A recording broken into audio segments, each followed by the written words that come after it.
I bought a house with my own life savings and gave it to my daughter, Isabella, and my son-in-law, Brandon, so they could build a better life.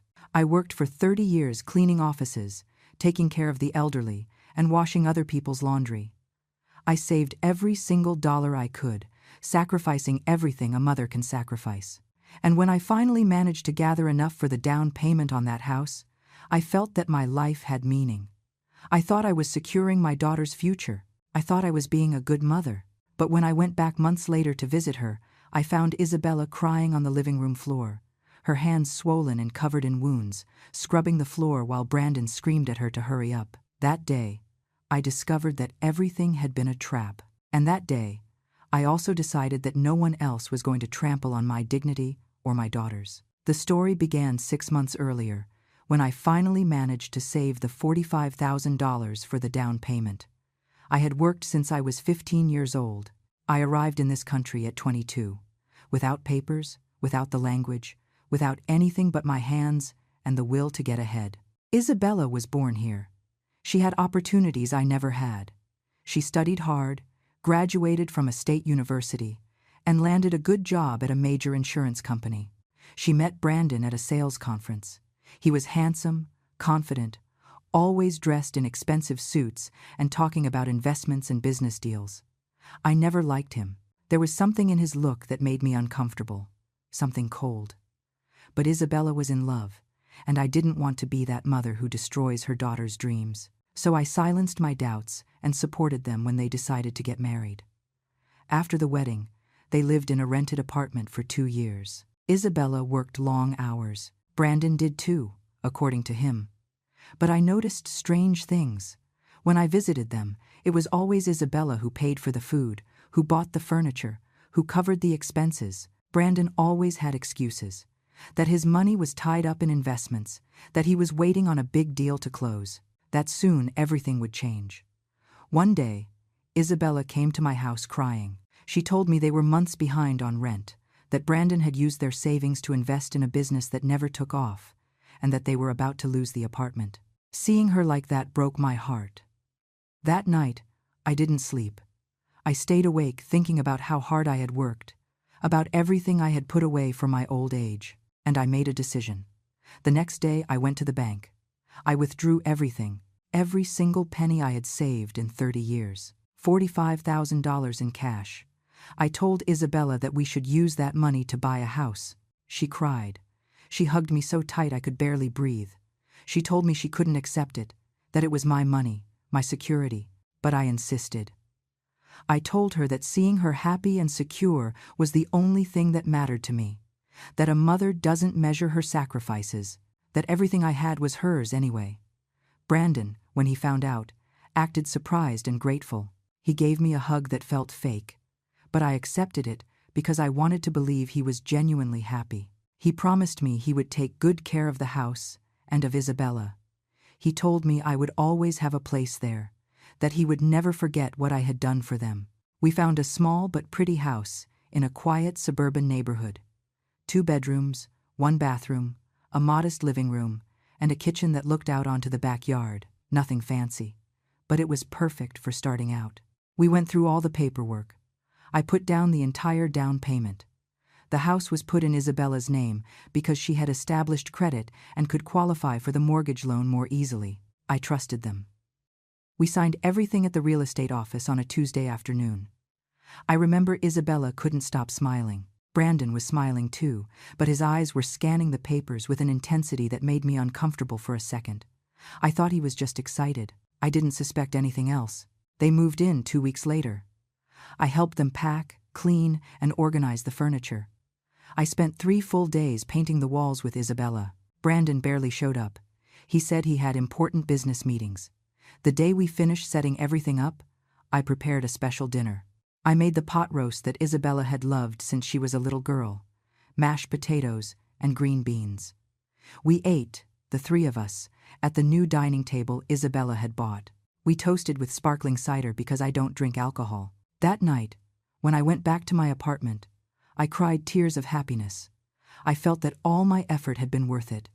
I felt that I had finally managed to give my daughter what I never had, a home of her own. But that happiness lasted very little. The first few weeks, I called Isabella almost every day. She sounded happy. She told me they were settling in well, that Brandon was helping with some minor repairs, that the neighborhood was quiet. But after a month, I noticed her calls became less frequent. When I called her, she answered with a dull voice. Sometimes I heard Brandon yelling in the background. When I asked her if everything was okay, she told me yes, that she was just tired from work. I wanted to believe her. I wanted to think it was normal, that all marriages go through adjustments. But something inside me started to get restless. A mother always feels when something isn't right with her daughter. 3 months passed without me being able to visit them. I work 6 days a week, taking care of an elderly lady who lives on the other side of the city. I use my days off to do my own grocery shopping, wash my clothes, and rest the little I can. I am not young anymore. My knees hurt, my back reminds me of every effort I have made in my life.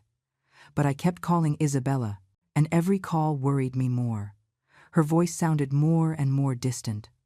Sometimes she said she couldn't talk because Brandon was resting and she didn't want to make noise. Other times, she cut the call short, saying she had to do something urgent.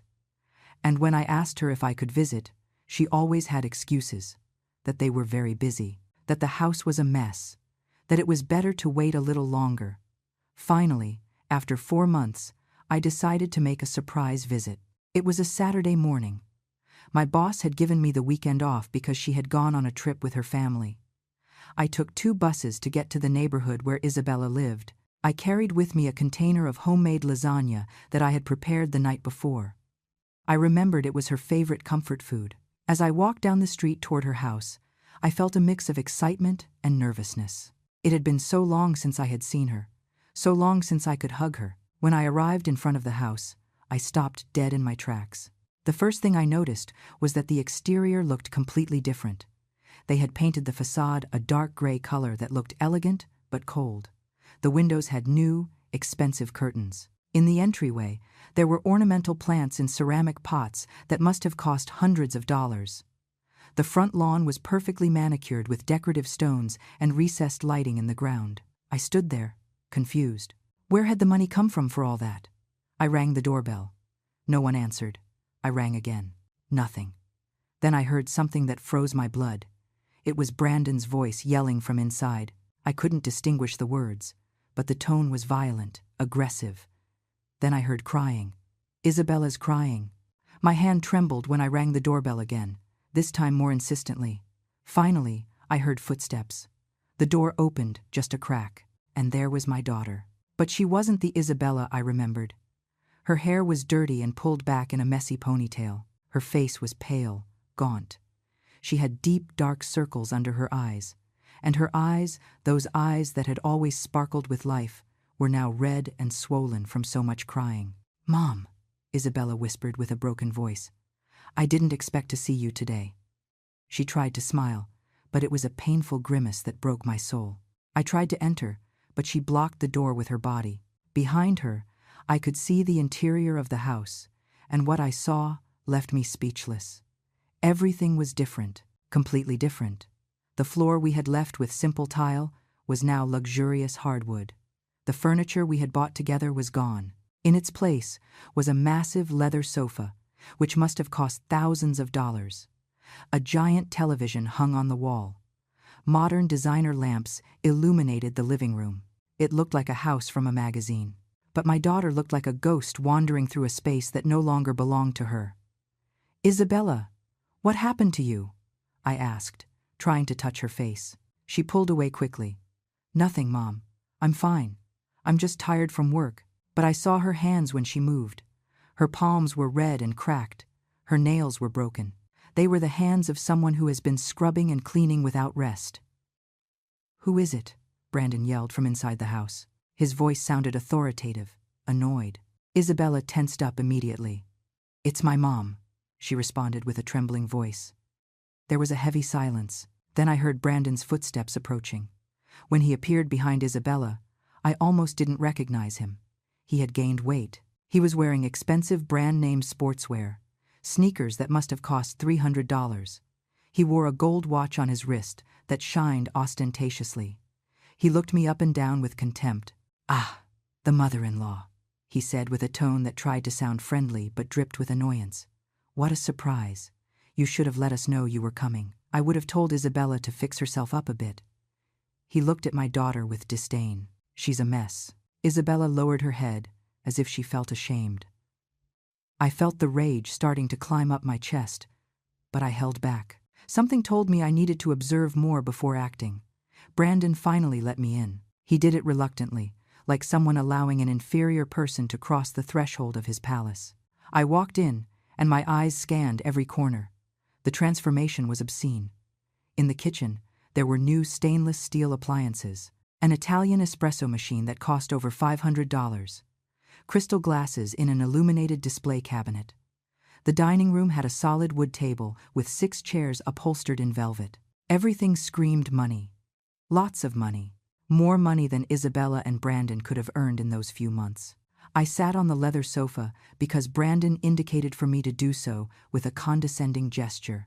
Isabella remained standing by the kitchen door, as if she were waiting for orders, as if she weren't the owner of that house. Brandon sat across from me with his legs spread wide, taking up all the space he could. So, to what do we owe the honor of your visit? He asked with a fake smile. I came to see my daughter, I responded, trying to remain calm. I haven't seen her in months. Brandon let out a dry laugh. Sure. Isabella has been very busy. Right, babe? He looked at my daughter with cold eyes. Isabella nodded without saying a word. Busy with what? I asked. With keeping this house in order, Brandon replied, leaning back on the sofa. Someone has to do it. I work all day building our future. I can't be wasting time on domestic nonsense. The way he said domestic nonsense made me clench my fists. Isabella has a job too, I said. Brandon shrugged. She quit 2 months ago. We decided it was better for her to dedicate herself to the house. She was more useful here. The word useful sounded like a whip. I looked at Isabella seeking some explanation, but she avoided my gaze. Her eyes were full of held-back tears. Something terrible was happening there. Something my daughter didn't dare tell me. I stayed for 2 hours that first visit. 2 endless hours, where Brandon talked non-stop about his supposed business deals, his investments, how well he was doing. He bragged about every expensive object in the house. I bought the sofa in Italy, he said. Well, I had it imported. It cost $8,000, but it's worth every penny. The television is the latest generation, $4,000. The lamps are from a French designer, $1,500 each. He talked and talked while Isabella remained silent, almost invisible. At one point, she went to the kitchen to make coffee. I followed her with the excuse of helping. When we were alone, I took her hand. Honey, what is going on here? I whispered. She pulled her hand away abruptly. Nothing, Mom. Everything is fine. But her eyes told me the opposite. Isabella, all these things. Where did the money come from? She swallowed hard. Brandon made good investments. He's doing very well. She lied. I knew it because I've known my daughter since she was born. I know when she lies. Before I left, Brandon walked me to the door. Isabella stayed behind cleaning the kitchen. When we were out of her sight, Brandon leaned toward me. His breath smelled of expensive whiskey. Look, old lady, he said in a low and threatening voice. I appreciate that you helped with the down payment on the house, but that doesn't give you the right to come here whenever you want. This is my house now. I run things here. Isabella is fine. She is where she needs to be. So next time you want to visit us, call first. I stared at him. My house? I asked. I thought the house was in Isabella's name. He smiled with malice. Things change, he said. We aren't in those times where you called the shots anymore. Now there is a new order, and in this order, I am the one who makes the decisions. He slammed the door in my face before I could respond. I stood there, trembling. Not from fear, from rage, from powerlessness, from pain for my daughter. I walked toward the bus stop with a broken heart, but also with a determination I hadn't felt in years. Something very bad was happening in that house, and I was going to find out what it was. For the next 2 weeks, I couldn't sleep well. Every time I closed my eyes, I saw Isabella's gaunt face, her destroyed hands, her dull gaze. I called her cell phone every day. Sometimes she answered with monosyllables. Yes, No, I'm fine. I have to hang up. Other times, she didn't even answer. The messages I sent her went unanswered for hours or days. I tried to talk to some of her college friends, but none of them had seen her in months. One of them told me that Isabella had stopped answering her calls after getting married, that when she tried to visit her, Brandon told her that Isabella was very busy and that it was better not to bother her. Every piece of information I got confirmed what I already suspected. My daughter was trapped, and Brandon was her jailer. I decided I needed to go back, but this time I wasn't going to warn them. This time I was going to observe without them knowing I was there. I took a day off work. I told my boss I had a family emergency. She is a good woman and gave me permission without problems. The following Wednesday, I took the first bus of the morning. I arrived in the neighborhood at 7:30. I stayed on the corner of the street, hidden behind some bushes from where I could see the house. At 8 in the morning, I saw Brandon leave. He was dressed in a perfectly ironed gray suit. He got into a new car I hadn't seen before, a black sedan that must have cost at least $40,000. He started it and drove off. I waited 20 minutes to make sure he wouldn't come back. Then I walked to the house and rang the doorbell. Isabella opened the door. This time she couldn't hide her surprise or her panic. "Mom, what are you doing here? Brandon is going to get mad. You didn't tell him you were coming. I need to talk to you," I told her firmly. "Now." She looked toward the street as if fearing Brandon would appear suddenly. Finally, she let me in. When I crossed the door, the smell of cleaning products was overwhelming. The floor shined so much I could see my reflection. Every surface was spotless. Isabella closed the door and stood there, nervous, wringing her injured hands. "Daughter, tell me the truth. What is happening here?" She shook her head. "Nothing, Mom. I already told you. I'm fine." "Then why are your hands destroyed? Why did you quit your job? Why are you afraid that your own husband will find out that your mother is visiting you?" Isabella started to cry. She let herself fall onto the sofa and covered her face with her hands. And there, between sobs, she began to tell me the truth that was going to change everything. "It all started a week after we moved in," Isabella said, wiping her tears with the back of her hand. "Brandon arrived one day with a man. He told me he was his business partner, that they were going to make huge investments together, that soon we would have a lot of money. I didn't suspect anything. I trusted him. That night, Brandon asked me to sign some papers. He said they were bank documents, routine things for the house loan. I signed without reading. Mom, I signed without reading." Her voice broke as she said this. I felt my stomach contract. "What papers were they?" I asked, although I already intuited the answer. Isabella sobbed harder. "They were documents transferring ownership of the house to Brandon's name, and others making me responsible for loans he had requested using the house as collateral. Mom, he took out $70,000 in loans. $70,000, and now everything is in his name. I have nothing. The house you bought for me is no longer mine." I froze. $70,000. My mind tried to process what I had just heard. Brandon had used the house I bought with 30 years of work to get into debt. And not only that, he had stolen the property by putting it in his name. "How is it possible that he could do that?" I asked, trying to control the tremor in my voice. Isabella curled in on herself. "He forged my signature on other documents.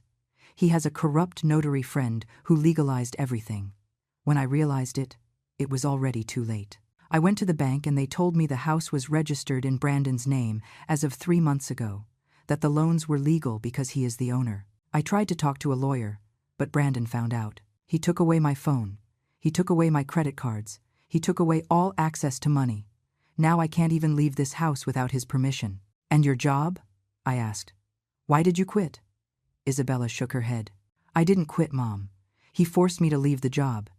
He said a wife should be in the house, that my place was here serving my husband. At first, I refused. Then he started threatening me. He said that if I didn't do what he wanted, he was going to have you deported.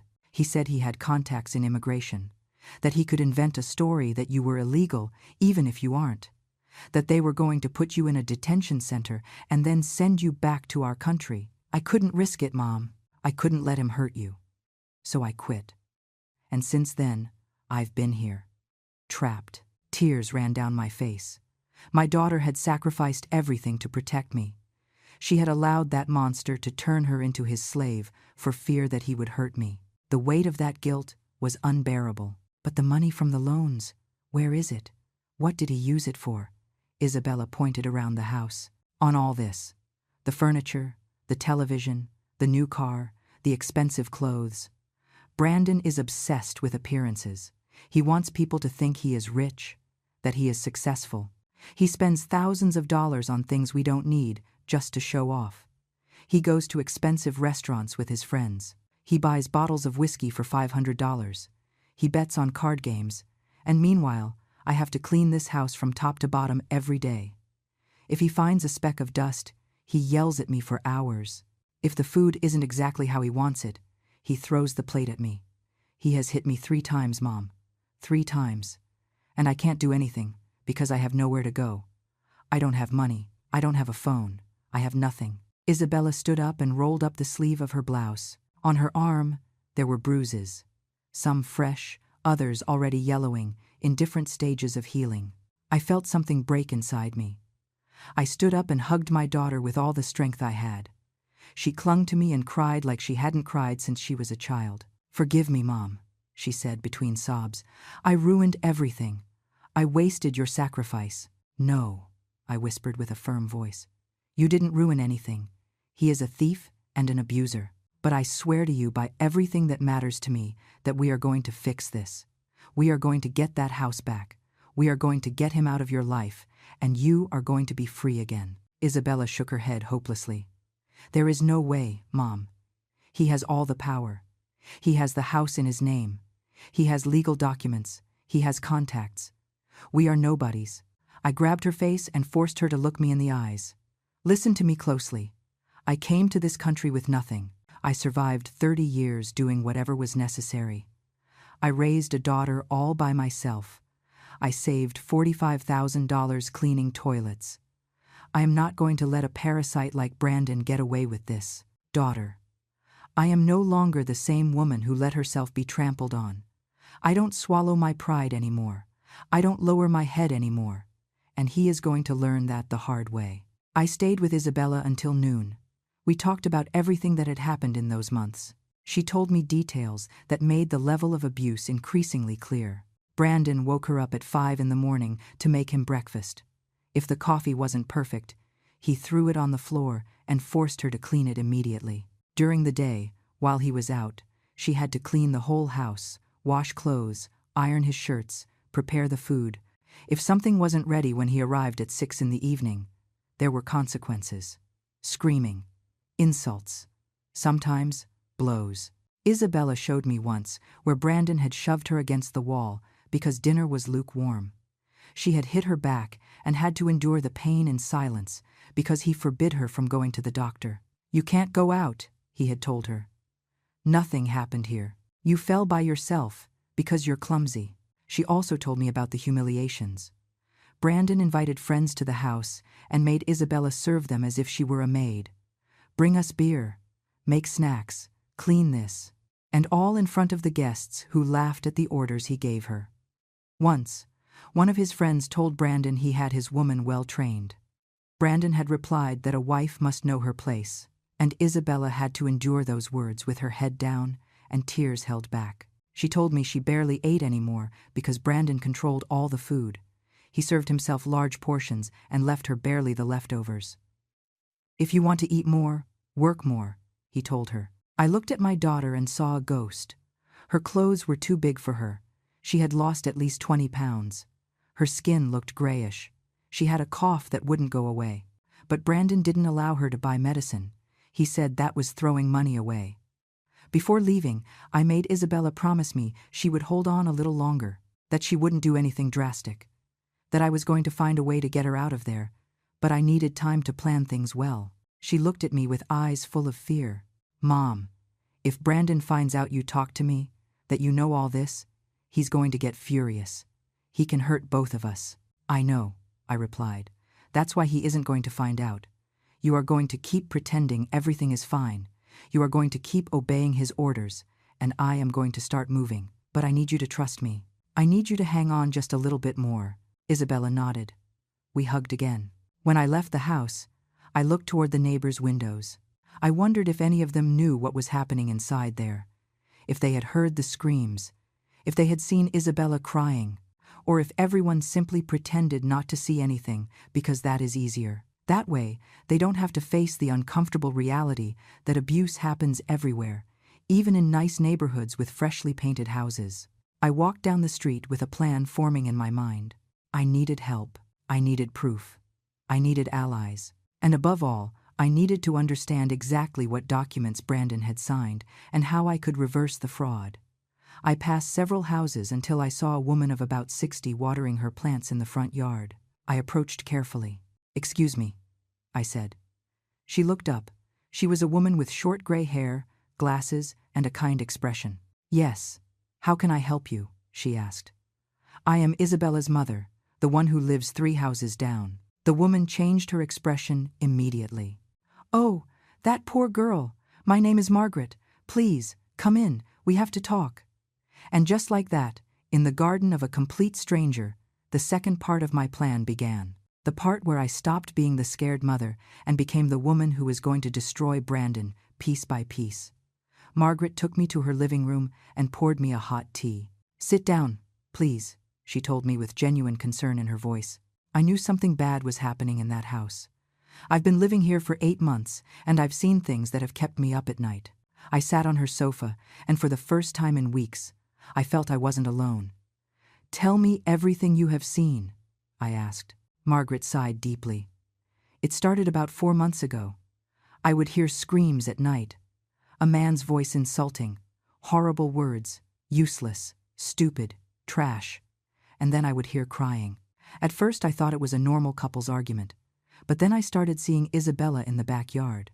She always looked scared, always looking toward the house as if fearing someone was watching her. Once I saw her with a bruise on her arm. I tried to talk to her, but she practically ran back inside. "Have you seen Brandon?" I asked. Margaret nodded with disgust on her face. "That man is a conceited cockroach. He leaves every morning, dressed as if he were an executive of some major company.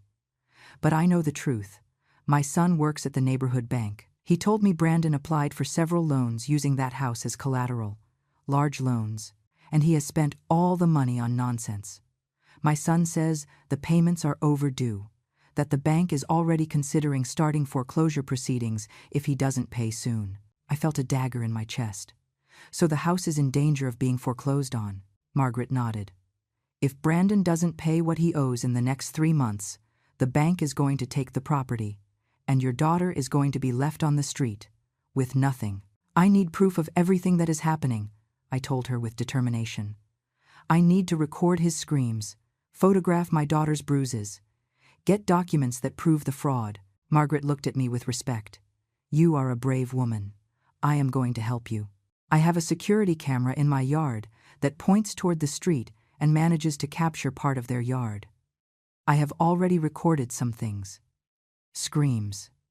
Brandon pushing Isabella outside one night. I can share those videos with you." My heart beat faster. That would be invaluable. Margaret got up and went to her computer.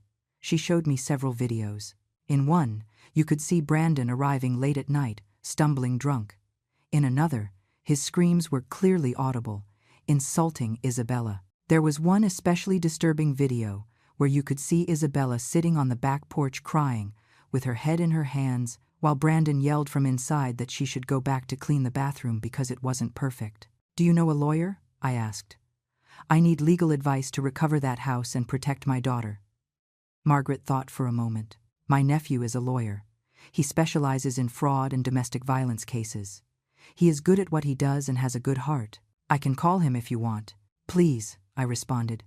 "I need to talk to him as soon as possible." Margaret took her phone and dialed. She spoke briefly with someone and then passed me the device. On the other end of the line, I heard a professional but warm male voice. "Good morning. My aunt tells me you need urgent help. My name is Michael Dawson. I am an attorney specializing in family law and real estate fraud. Tell me your situation." I took a deep breath and told him everything, every detail. The down payment I had paid, the house in Isabella's name, Brandon's fraud, the loans, the abuse, everything. Michael listened without interrupting. When I finished, there was a brief silence. Then he spoke with a firm voice. "Ma'am, what your son-in-law did is a federal crime. Forging documents, transferring property through fraud, using domestic violence to control his wife. All of that is legally actionable. But I need you to understand something important. These types of cases require solid evidence. Your daughter's testimony isn't enough. We need documentation, recordings, medical evidence of the beatings, witnesses." "I have some things," I responded. "Videos from a neighbor. And I can get more." "Perfect," said Michael. "Then we are going to work together. But I warn you, this is going to take time and strategy. We cannot rush. If Brandon suspects we are investigating him, he can destroy evidence or worsen the abuse toward your daughter. We need to move with intelligence." We agreed to meet the next day at his office. Margaret offered to accompany me. That night I slept better than I had slept in weeks. For the first time, I felt there was a path, that there was hope. The next day, I arrived at Michael's office at 9 in the morning. It was a modest but professional place. Michael was a man of about 40, with glasses and a serious but kind expression. He greeted me with a firm handshake. "Sit down, please. We are going to review everything step by step." He took out a notepad and started taking notes while I spoke. He asked specific questions. "Do you have receipts for the down payment?" "Yes, I have everything." "Do you have a copy of the original deed?" "Yes." "Did your daughter sign the transfer documents voluntarily?" "No, she was tricked." "Perfect. That is coercion and fraud." Michael explained the legal strategy to me. "First, we are going to request from the Recorder of Deeds all documents related to that house. We are going to review every signature, every date, every notary involved. If there are irregularities, and I am sure there are, we can challenge the property transfer. Second, we are going to document the domestic abuse. Your daughter needs to go to a forensic doctor so they can record her injuries. We need those official medical photographs. Third, we are going to collect all evidence of psychological violence, financial control, and threats. The videos the neighbor has are an excellent start. Fourth, we are going to investigate the loans Brandon requested. If he used forged documents or fraudulent information, that is another crime. And fifth, we are going to prepare a restraining order to protect your daughter when the time comes to confront him." "How long will all this take?" I asked. Michael was honest. "Between 4 and 6 weeks to gather everything necessary. But ma'am, I promise you that when we confront that man, he is going to fall in a way he will never be able to get up from. He is going to lose the house. He is going to face criminal charges. And your daughter is going to be free." I nodded. "I will do whatever is necessary." He smiled slightly. "I know. I can see the determination in your eyes. You remind me of my own mother, a woman who never gives up." I left that office with a folder full of documents I needed to get and a list of actions I had to take. The plan was in motion. Now I just needed to execute it with precision and patience. Lots of patience. Because Brandon had no idea about the storm that was forming around him. During the next 4 weeks, I became a woman on a mission. Every day off I had, I dedicated to gathering evidence against Brandon. Margaret became my most important ally. She installed a second camera in her backyard that captured Isabella's house better. Every night, we reviewed the recordings together. And what we saw was worse than I imagined. Brandon yelled every day, every single day. Not a single day passed without him insulting my daughter. He called her stupid for not ironing his shirts well. He called her useless because dinner wasn't ready exactly at 6. One night we recorded him throwing a plate of food at her because according to him it was too salty. The plate smashed against the wall, and Isabella had to clean everything up while he kept screaming. Every video I watched hardened me more, made me more determined, more relentless. I also managed to convince Isabella to visit a doctor. It was difficult because Brandon controlled her every move. But one day I told her she had a fake medical appointment with me, and I needed her to accompany me. Brandon agreed reluctantly. We went to a clinic where Michael had coordinated everything with a trusted forensic doctor. The doctor examined Isabella and documented every bruise, every wound, every mark on her body. She had bruises on her arms, on her ribs, on her back. Her hands were full of small chemical burns from cleaning products. She had a cracked rib that never healed properly. The doctor took official photographs, wrote a detailed report, and gave us certified copies of everything. When we left there, Isabella was trembling. "Mom, if Brandon finds out about this, he's going to kill me." "He isn't going to find out," I promised. "And when the time comes to use this, he won't be able to touch you ever again." Michael worked in parallel, investigating the house documents. After 2 weeks, he summoned me urgently to his office. "Elena, I found something huge." He had papers scattered on his desk. The notary who legalized the property transfer to Brandon's name was disbarred last month for forging documents in other cases. This means all documents he notarized are under automatic suspicion. Furthermore, I checked the dates of the signatures. According to the documents, your daughter signed the transfer on March 15th, but I obtained the records from the hospital where she was admitted that same day for food poisoning. There is medical proof that she couldn't have signed anything that day. It is impossible. I felt a wave of hope. "So we can prove it is fraud." Michael nodded with a smile. "Not only can we prove it, we can destroy every document Brandon presented. Everything is fake. Everything." But there was more. Michael discovered that Brandon had applied for the loans using false information about his income. He presented documents from a company that doesn't even exist. He forged bank statements. He lied about having a management job he never had. The bank still doesn't know they were deceived, but when we show them, they are going to go after Brandon with everything.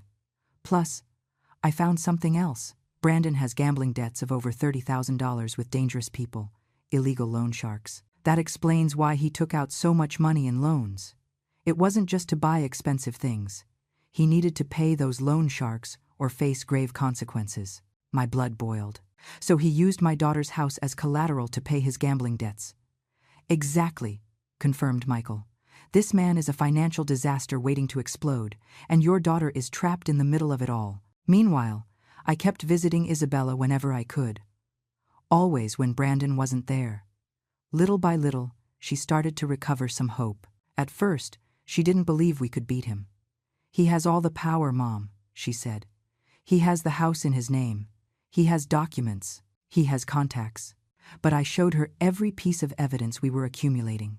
The videos, the medical reports, the forged documents. With every piece of evidence I showed her, I saw how her gaze changed, how it went from fear to determination, how she started to believe that maybe, just maybe, we could get out of this. One afternoon she told me something that broke me and strengthened me at the same time. "Mom, all my life I saw you work like a mule. I saw you sacrifice for me without ever complaining. I thought that meant women had to endure everything. But now I see I was wrong. You didn't endure out of weakness. You endured because you were strong. And now you are teaching me that you also have to be strong to say enough. Thank you, Mom. Thank you for not abandoning me." We also needed more witnesses. Margaret introduced me to other neighbors who had noticed strange things. An older gentleman who lived next door told me Brandon parked his new car blocking his driveway constantly. When he asked him to move it, Brandon insulted him and threatened him. The gentleman had noted the dates and times of every incident. A woman who lived across the street told me she had seen Brandon arrive drunk several times and cause scenes in the street. Once he had vomited on her front lawn and never cleaned up the mess. Another neighbor told me Brandon had organized loud parties until 3 in the morning, and when they asked him to lower the volume, he threatened to call immigration, even though they were all citizens. Every testimony was one more piece of the puzzle. Every story confirmed what we already knew. Brandon wasn't just a domestic abuser. He was a violent, fraudulent man, dangerous to the whole community. 5 weeks into the investigation, Michael called me. "Elena, we are ready. We have everything we need. Documents proving the fraud, videos proving the abuse, neighbor testimonies, medical reports, bank evidence, everything. Now comes the most important part. We are going to confront him publicly. But I need you to trust me and follow the plan exactly as we designed it. If Brandon suspects something ahead of time, he can run or destroy evidence. We need to surprise him." My heart beat strongly. "Tell me what I have to do." Michael explained the plan in detail. "We are going to organize a family gathering at the house. You are going to tell Brandon you want to make peace, that you want to smooth things over, that you want to talk about the future. He is going to accept because he thinks he has everything under control. We will invite some close relatives and key neighbors as witnesses. I will be there as your lawyer. And in that meeting, in front of everyone, we are going to expose every lie, every fake document, every act of violence. We are going to take off his mask. And then we are going to take everything from him. The plan was perfect, bold, risky, but necessary, because Brandon needed to be exposed, not just legally but socially. I needed all the people he had deceived with his facade of a successful man to see who he really was: a fraud, a thief, a coward who beat women. I accepted without hesitation. Tell me when and where. I will be ready. Michael smiled. Saturday in 2 weeks, at 11 in the morning. In the house he stole from your daughter. We are going to get it back. And he is going to lose everything. I left that office feeling something I hadn't felt in months. Power, control, justice on the horizon. Brandon had spent months believing he was invincible, that he could abuse, steal, and lie without consequences. But his reign of terror was about to collapse, and I was going to be the one to light the fuse that destroyed it all. The next 2 weeks were the longest of my life. Every day that passed was one more day Isabella had to endure that monster. But it was also one day closer to her liberation. I kept visiting her when I could, always careful that Brandon didn't suspect anything. I explained the full plan to her. At first, she panicked. "Mom, if we confront him like that, he's going to go crazy. He can hurt us before the police arrive." Michael already thought of that, I explained. There is going to be a plainclothes police officer among the guests. Plus, we will have enough witnesses so he can't do anything without being exposed in front of everyone. He will be cornered. And cornered people don't attack when there are so many eyes watching them. Isabella was still scared, but she was also starting to show something I hadn't seen in months. Courage. That inner fire Brandon had tried to extinguish was reigniting. I prepared every detail with military precision. I called Brandon playing the repentant mother. I used a submissive, almost pathetic tone. "Brandon, I know things between us haven't been good. I know maybe I annoyed you the last time I came to the house without warning. I want to apologize. I want you to know I appreciate everything you do for my daughter. I would like to organize a family lunch so we can get along better. It could be at your house. I'll bring the food. I just want us to be at peace." On the other end of the line, there was silence. Then Brandon let out a condescending laugh. "Well, I'm glad you finally understand your place, old lady. It's fine. You can come. But make it quick. I don't have much time to waste. Saturday at 11. And bring good food. No cheap junk." He hung up without saying goodbye. I squeezed the phone tight. That man had no idea what was coming for him. I coordinated the guest list with Margaret. Besides her and Michael, we invited Mr. Henderson, the older neighbor who had records of Brandon's threats. Sarah, the neighbor from across the street, who had witnessed the scenes. Officer Miller, who had come dressed in plain clothes pretending to be a distant cousin of mine. I also invited 2 of Isabella's college friends she hadn't seen in months. They accepted immediately when I explained briefly that Isabella needed support. I didn't give them full details, but I asked them to trust me. Every invited person had a role. Some were witnesses, others were emotional support for Isabella. All together formed a net Brandon wouldn't be able to break. The trap was ready. We just needed the rat to fall into it. Friday night before the big day, I went to Margaret's house. She had prepared coffee and cookies. We sat in her living room.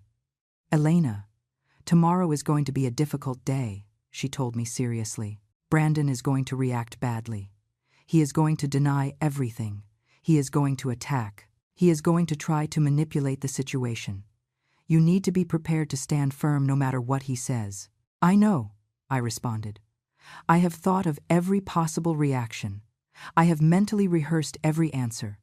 Tomorrow he is going to see a different woman. I am no longer the submissive mother-in-law he can intimidate. I am the woman who is going to take everything from him." Margaret smiled. "You remind me of myself when I confronted my ex-husband 20 years ago. He also believed he could control me forever. But there is a moment in every woman's life where she decides enough is enough.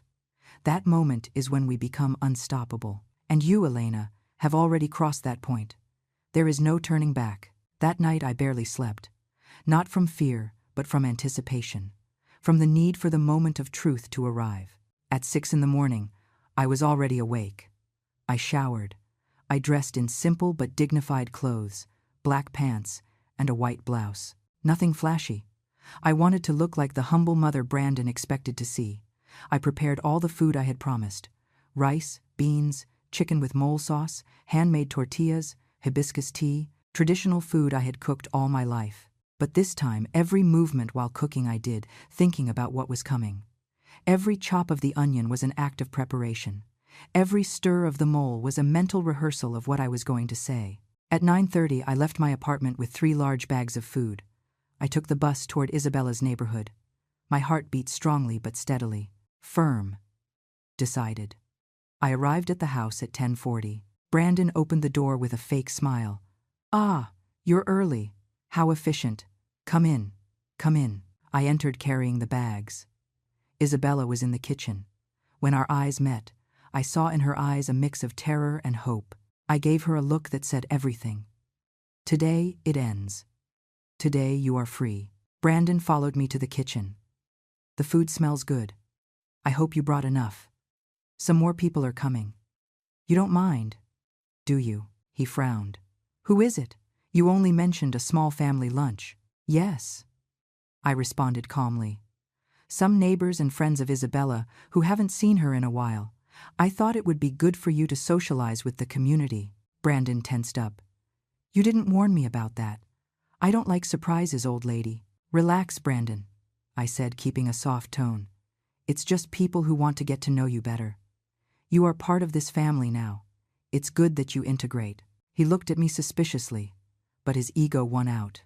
Finally, he shrugged. "Whatever, let them come. Anyway, everyone is going to see how well I live." At 11 o'clock sharp, the guests started arriving. First Margaret with a salad, then Mr. Henderson with a bottle of juice, then Sarah with a dessert. Isabella's friends arrived together, hugging my daughter with tears in their eyes. Brandon received them with his fake smile, bragging about the house, pointing out the expensive furniture, the giant television. "Look at everything I have achieved," he said. "This house was a dump when we bought it. Now it's a jewel. I transformed it. I gave it value." Every word he said was a lie, and soon everyone was going to know it. Finally, Michael arrived accompanied by Officer Miller, dressed in plain clothes. Brandon greeted him without suspecting anything. Michael introduced himself as an old friend of the family, Miller as my cousin, all perfectly acted.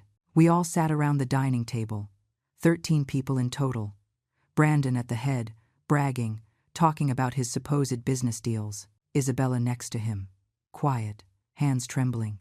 Me across from Brandon, observing every gesture, every word, waiting for the exact moment. We ate in relative calm for 20 minutes. Brandon kept talking nonstop. That he had invested in real estate, that he had important contacts, that soon he was going to expand his empire. Lies upon lies. Finally, when everyone finished eating, Michael looked at me. It was the signal. I took a deep breath. It was time. I stood up slowly from my chair. Everyone went silent. Brandon looked at me strangely. "What's up, old lady? Are you going to give a speech or what?" I smiled. It was a cold smile, full of all the accumulated pain. "Yes, Brandon," I responded. "I am going to give a speech, one that is going to change your life forever." Everyone present fell silent. Brandon looked at me with a mix of confusion and arrogance. "Go ahead, mother-in-law.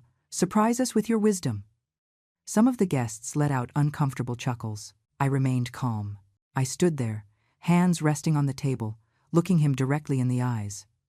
"Brandon, I want to thank you for accepting this meeting, because today, in front of everyone present, we are going to clear up some very important things about this house, about the money that bought it, and about what you have really been doing these months." He frowned. "What are you talking about?" "I am talking about the fact that this house, this property you brag about as yours, was bought with $45,000 that I saved during 30 years of work, money I earned, scrubbing toilets, caring for the elderly, washing other people's clothes. Money I gave with all my heart so my daughter could have a better future." Brandon let out a forced laugh. "Yes, we all know that. You were very generous, mother-in-law, and we appreciate your help. Help, I repeated with a firm voice. It wasn't help, Brandon. It was a complete gift. I put down every penny of the down payment. This house was originally registered in Isabella's name, but you, somehow, managed to transfer ownership to your name just 2 months after you moved in. How did you do it, Brandon? How did you manage to put a house you didn't pay for in your name? The atmosphere at the table changed. People started looking at each other. Brandon shifted uncomfortably in his chair. Those are legal matters between Isabella and me. You have no reason to stick your nose in our private life. Michael stood up then. Allow me to introduce myself properly. I am Michael Dawson, an attorney specializing in real estate fraud and domestic violence. And let me tell you, Mr. Brandon, that transferring a property through forged documents is everyone's business, especially when it involves a federal crime. Brandon's face turned red. What the hell is going on here? This is an ambush. He stood up suddenly, knocking over his chair. Get out of my house, all of you. Now. Your house, Margaret intervened with a clear voice. This is not your house, Brandon, and everyone here is going to confirm it. Michael opened his briefcase and took out a thick folder full of documents. I have here certified copies of all property records. The house was originally registered on February 8th in the name of Isabella Mendez. However, on March 22nd, a property transfer appeared supposedly signed by Isabella, ceding everything to Brandon Vargas. He looked directly at Brandon. The problem is that this transfer was notarized by Mr. Ernest Campos, who was disbarred and is under federal investigation for forging documents in at least 15 different cases. All documents he notarized are being reviewed, and this is one of them. Brandon started to sweat. That doesn't prove anything. Isabella signed voluntarily. Michael smiled. Ah, then explain to me how she signed those documents on March 15th, when I have here medical reports from General Hospital confirming she was admitted that entire day for severe food poisoning. He put the medical documents on the table. Isabella was hooked up to IVs. Incapacitated. She couldn't have gone to any notary. The signatures are fake, Brandon, and you know it. The room fell completely silent. All eyes were on Brandon. He looked at Isabella seeking support. Tell them they're lying. Tell them you signed those papers of your own free will. Isabella looked at him with tears in her eyes. But this time they weren't tears of fear. They were tears of liberation. You forged my signature, Brandon. You tricked me. I never wanted to put the house in your name. You did it behind my back. Brandon slammed his hand on the table. Shut up. You don't know what you're saying. You're confused, Michael continued relentlessly. But that's not all. You also applied for 3 different loans using this house as collateral, $70,000 in total. He put the bank statements on the table. To obtain those loans, you presented false documents declaring monthly income of $12,000 from a company called Vargas Investment and Consulting. I investigated that company. It doesn't exist. It never existed. You forged bank statements. You lied about your ability to pay. That is bank fraud, Mr. Brandon, and it is punishable by federal prison. Brandon backed away. His face had gone from red to pale. You can't prove anything. These are baseless accusations. Margaret stood up then. I have proof of another nature. She took out a USB drive. On this drive, I have recordings from the last 3 months. Your voice yelling at Isabella, insulting her, calling her useless, stupid, trash. I have video of you throwing plates at her, pushing her, threatening her. Isabella's friends surrounded her immediately, hugging her. One of them spoke with a trembling voice. Isabella, is it true what they are saying? Has he been hitting you? My daughter nodded between sobs. For months, every day. He took my phone. He took my money. He forced me to quit my job. He has me trapped here cleaning this house as if I were his maid. He hits me if the food isn't perfect. He yells at me if something is out of place. And he threatened to hurt my mom if I said anything. The room erupted in indignant murmurs. Mr. Henderson stood up, pointing at Brandon. I have also been a victim of his threats. He told me if I complained again about his car blocking my driveway, he was going to have me deported. I've been a U.S. citizen for 30 years. But he didn't care. He threatened me anyway. Sarah added, He threatened to call the police and falsely accuse me of selling drugs just because I asked him to lower the volume of his parties. This man is a thug. Brandon started to get desperate. You are all lying. This is a plot. Isabella, tell them they are lying. Tell them I am a good husband, that I take care of you, that I give you everything you need. Isabella stood up. Her voice no longer trembled. You give me nothing, Brandon. You stole everything from me. You stole the house my mother bought for me. You stole my dignity. You stole months of my life. You turned me into your slave. She rolled up her sleeves, showing the bruises that still had visible marks. This is what you give me: pain, fear, humiliation. But today it ends. Today I take back my life. Isabella's crying was loud but liberating. Her friends hugged her while Brandon looked around, seeking some exit, some ally. But everyone in that room looked at him with repulsion, with disgust, with contempt. I took the floor again. Brandon, we also discovered your gambling debts. $30,000 you owe to illegal loan sharks. That's why you took out those loans, right? Not to improve the house, not to invest, but to pay your debts before they broke your legs. Brandon shook his head violently. That is a lie. Everything you say is a lie. Michael took out more documents. I have the names of 3 people who have confirmed you owe them money. They are willing to testify. One of them showed me messages where you beg him for more time to pay. Another has a promissory note signed by you. Do you want me to present them too? Brandon started to tremble. He was no longer the arrogant and confident man who had opened the door. He was a cornered criminal, an exposed coward, a fraud revealed before everyone. And the best part was that he knew he had no escape. Every lie had been unmasked, every crime documented, every threat recorded. His reign of terror had ended. Brandon tried one last desperate move. He turned to Isabella with a pleading voice. Babe, don't believe them. They are trying to separate us. Everything I have done has been for us, for our future. Yes, I made mistakes, but it was because I wanted to give you a good life. Forgive me. We can fix this together. Isabella looked at him with a mixture of pity and repulsion. You hit me, Brandon. You humiliated me. You robbed me. And now you want me to forgive you as if nothing happened? No, I am no longer the scared woman you could manipulate. It's over. Brandon immediately changed tactics. His face transformed into fury. Ungrateful bitch. I gave you everything. Without me, you would be nothing. This house, these furniture, all this exists because of me. And this is how you pay me, bringing these snakes into my own house to humiliate me. Miller, the police officer, finally identified himself. He raised his badge. Mr. Vargas, I am Officer Miller, and I recommend you calm down immediately. Any threat or violent act you commit right now will be used against you. Brandon went pale upon seeing the badge. You planned all this. It's a trap. Exactly, I responded with a cold voice. A very well thought out trap. Because men like you only understand when the power they think they have is taken away. For months you abused my daughter, believing no one was going to stop you, believing you were untouchable. But you were wrong. You underestimated a mother who would give everything to protect her daughter. And you underestimated a community that doesn't tolerate abusers. Michael continued. Mr. Brandon, besides everything presented here, I have a court order invalidating the property transfer. A judge reviewed the case and determined there was coercion and fraud. The house automatically reverts to the name of Isabella Mendez. You no longer have any legal right to this property. He took out the official document and put it on the table. Brandon looked at it as if it were a death sentence. This can't be legal.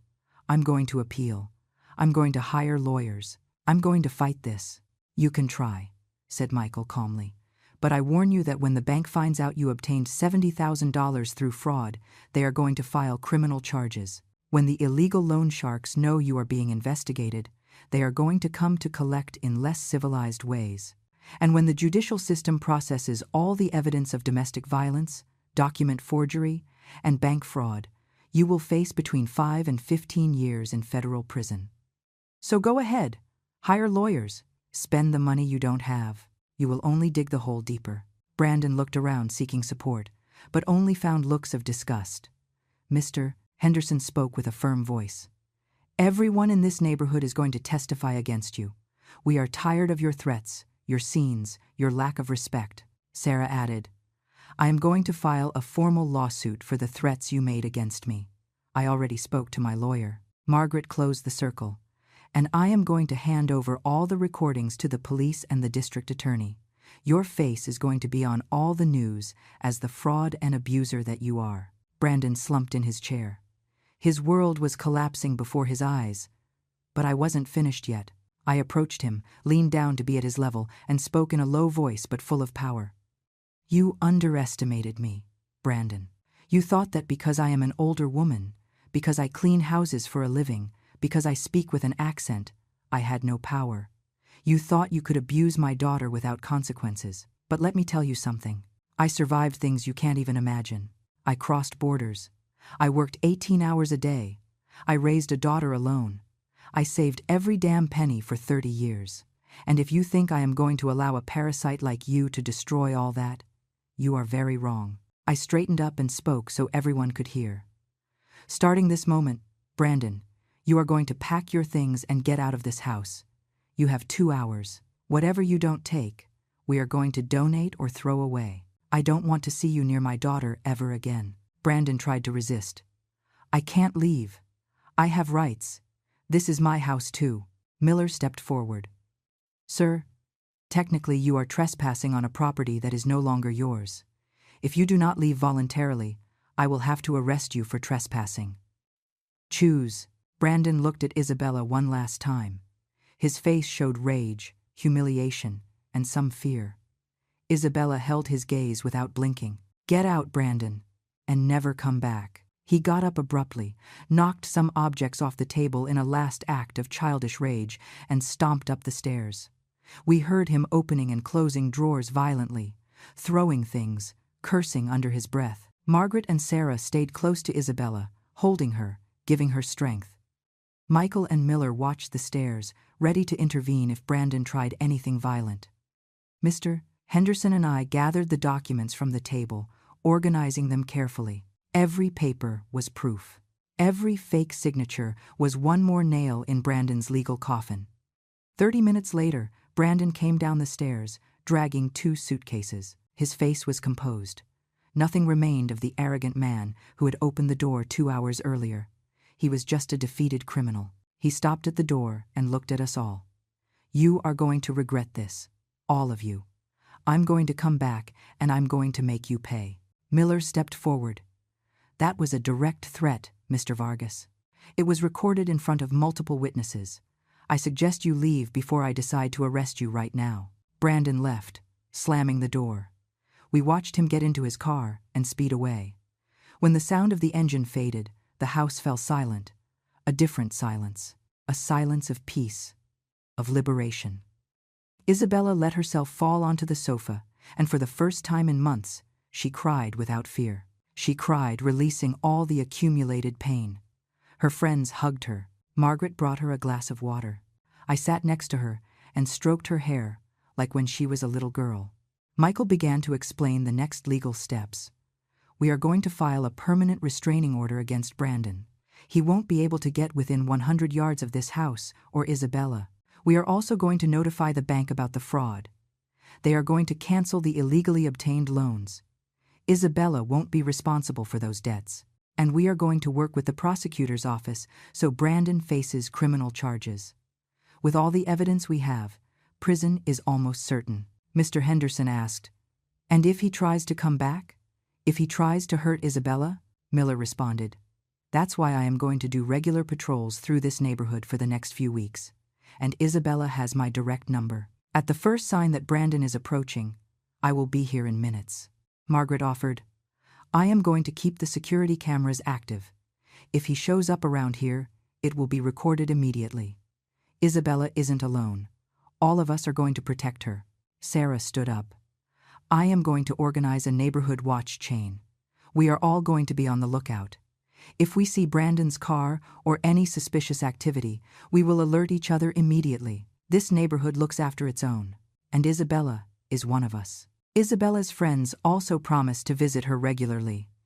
"We aren't going to let you isolate yourself again," they told her. We are going to be here for you, always. I looked at everyone present, my heart filled with gratitude. Thank you, I said with an emotional voice. Thank you all for helping us, for believing in us, for not turning away when my daughter needed help. You gave us hope back. Margaret hugged me.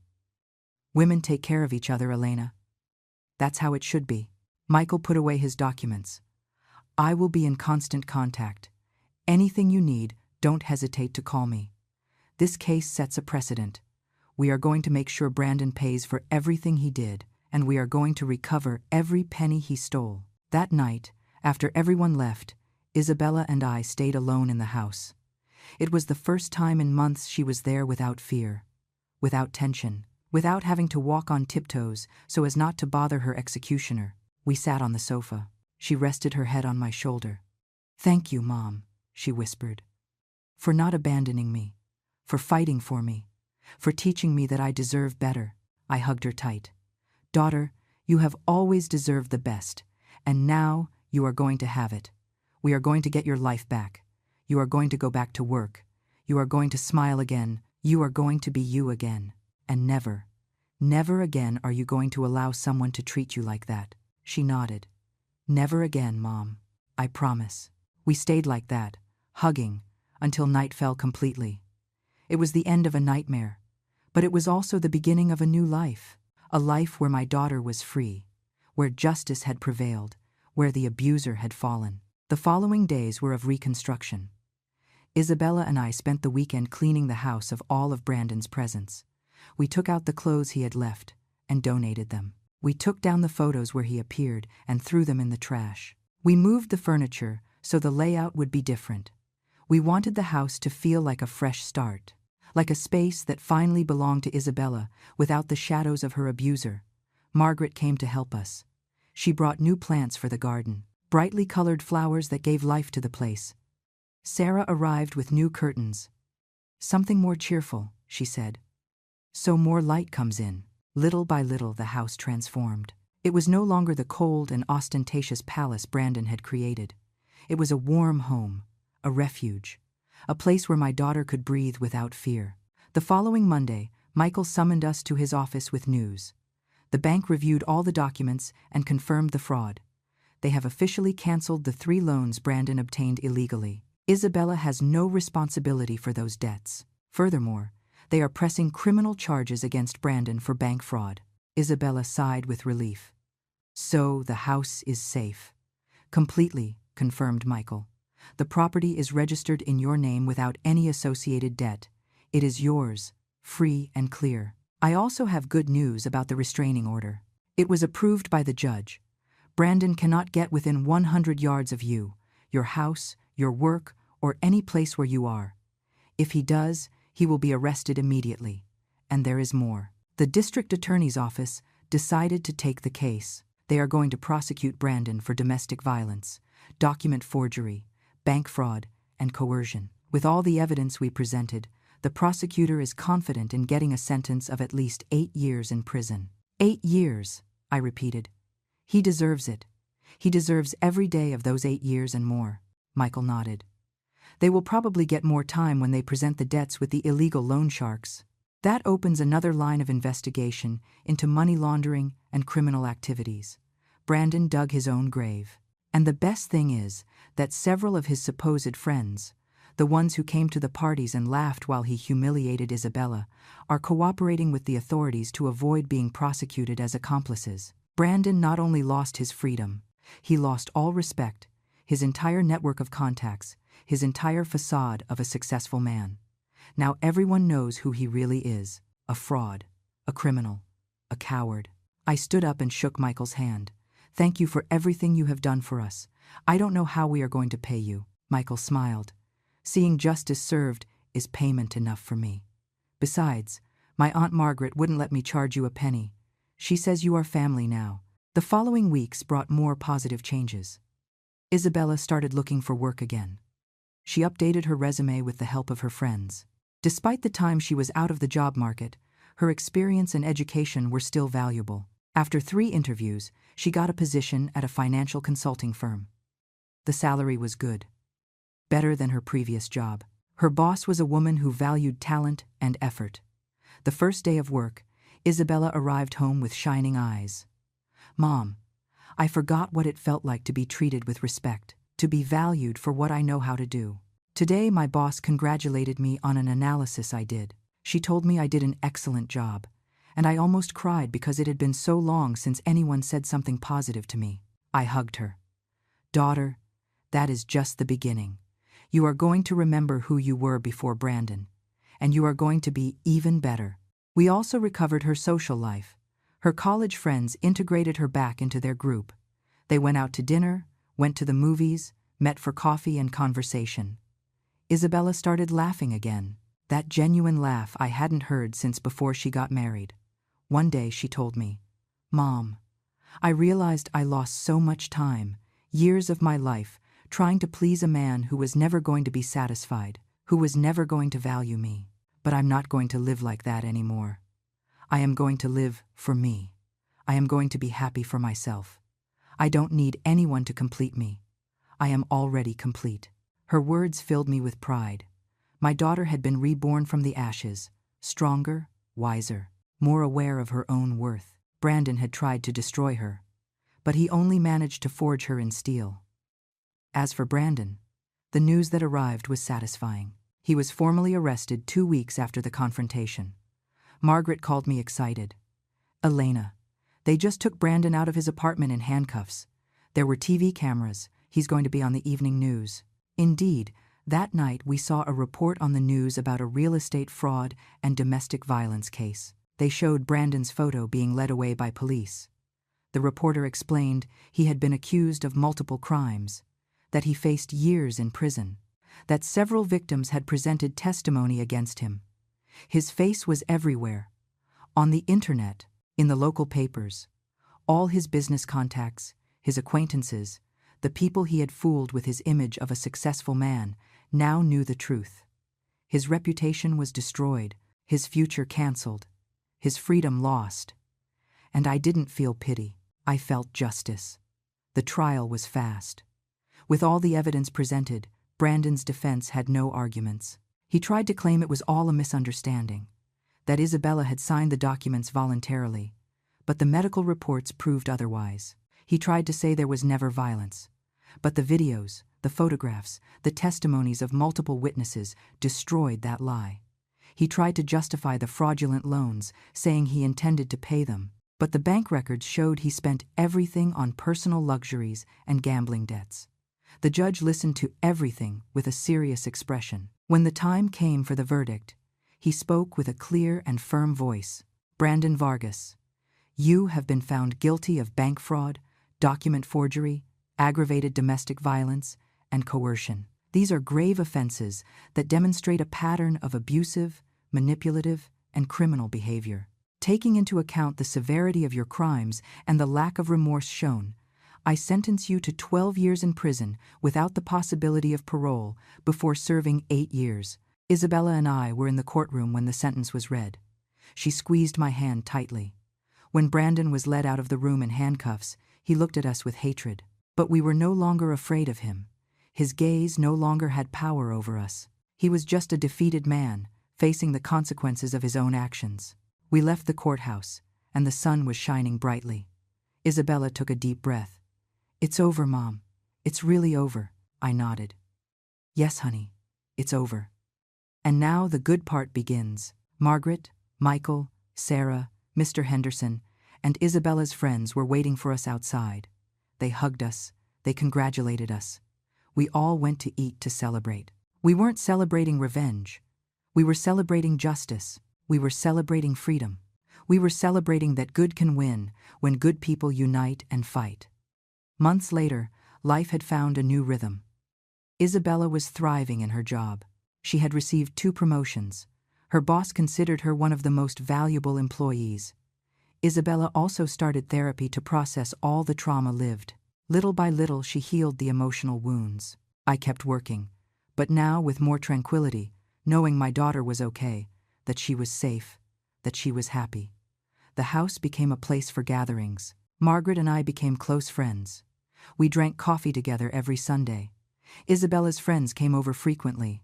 The neighborhood that was previously just a collection of houses was now a community, a network of people who looked out for each other.